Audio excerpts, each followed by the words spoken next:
망은혁 후보자님, 네, 저는 망은혁 후보자님의 살아온 삶에 대해서 매우 존경하고 있다라는 말씀을 드립니다. 그래서 평소의 생각을 솔직히 말씀해 주셔야 저희 국회가 국민을 대신해서 저희 국회가 망은혁 후보자님의 헌법재판관으로서의 자질이 있는지 없는지를 판단할 수 있습니다. 말씀을 안 하시면 판단이 어려워집니다.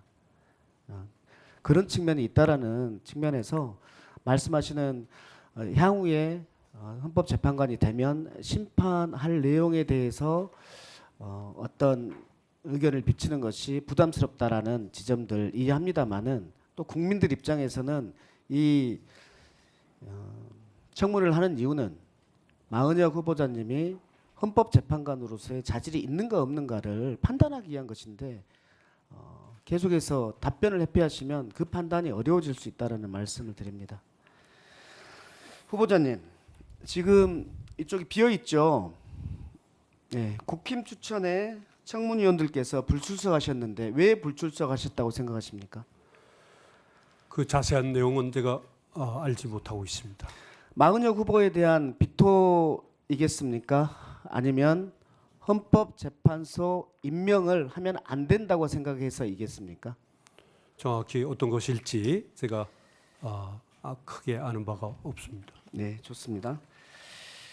국회 선출목 헌법재판관을 대통령 권한대행이 임명하는 데 대해서 권성동 국민의힘 원내대표가 권한쟁의를 하겠다고 합니다. 혹시 들으셨습니까? 그런 기사를 본 기억이 있습니다. 권한쟁의의 대상이 됩니까?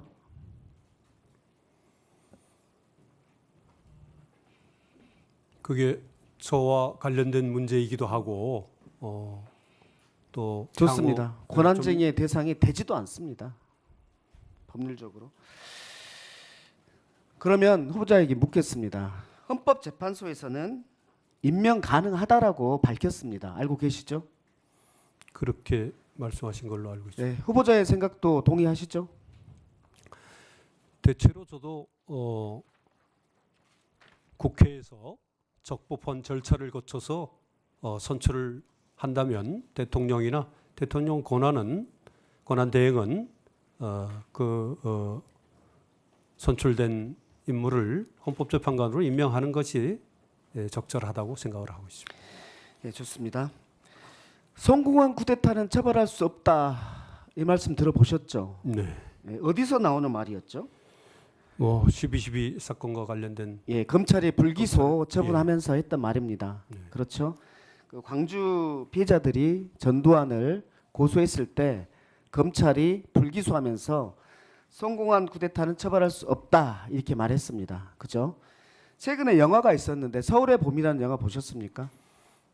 부분적으로 TV에서 예, 거기에 전두광, 네. 전두광 이렇게 말을 했습니다. 실패하면 반역, 성공하면 혁명 이렇게 말했습니다. 기억나십니까 혹시? 네. 혹시 이 말들에 동의하십니까? 그 내용에 대해서 동의하기는 좀 어려울 것 같습니다. 예, 헌재에서도 5.18 특별법 위헌법률 심판에서 성공한 내란도 처벌되어야 된다. 그것이 당위성이 합치되고 정의와 정의의 관념과 형평의 원칙에 맞다. 이렇게 헌재에서도 말을 했어요. 그리고 대법원에서도 이렇게 했습니다. 대법원만 좀 읽어드리면 우리나라의 헌법 질서 아래에서는 헌법에 정한 민주적 절차에 의하지 아니하고 폭력에 의하여 헌법기관의 권능 행사를 불가능하게 하거나 정권을 장악하게 하는 행위는 어떠한 경우에도 용인될 수 없다. 따라서 군사반란과 내란 행위는 처벌의 대상이 된다. 이렇게 말했습니다. 동의하십니까? 동의합니다. 예. 지난 11월 12일 날 내란죄 수사를 받고 있는 윤석열 씨가 계엄은 통치행위고 사법심사의 대상이 되지 않는다고 주장했습니다. 동의하십니까? 계엄 선포에 대한 헌법재판소의 태도나 또 대법원의 태도는 사법심사의 대상으로 삼을 수 있다는 태도인 것으로 알고 있습니다. 그 논리가 이런 거죠. 대법원이나 헌법재판소가 통치행위라고 하더라도 국민의 기본권 침해와 직접 관련성이 있을 때에는 헌재 판단이 된다라는 것이죠. 예, 후보자님, 우리 헌정사에서 대통령 탄핵 소추가 몇 번째인지 아십니까? 세 번째 이번에 세 번째죠. 인 것으로 알고 있습니다. 네.